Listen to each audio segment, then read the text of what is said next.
Hiya Sam, you've hit some really good form recently and scored a few goals. Enjoying your game at the moment? Yeah, loving it, yeah. Just getting in the box and arriving at the right time, really. Kai's put a couple of decent balls in and just get on the end of them. Fox in the box. Yeah, it's good seeing both sort of wing backs getting high up the pitch and getting into the box. You've done really well at that.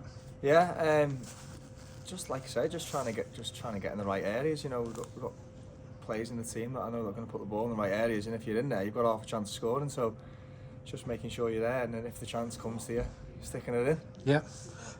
We've got a tough run coming up soon. A few big games and a cup semi-final. Are you looking forward to those? 100%. Business end of the season now. This is what what we plan for all year.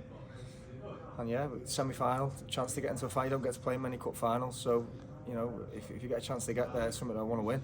And obviously it's the business end of the league, so we want to carry on winning and obviously try and win the league. Yeah. Thanks for your time and good luck in the game this weekend. Thank you very much. Cheers.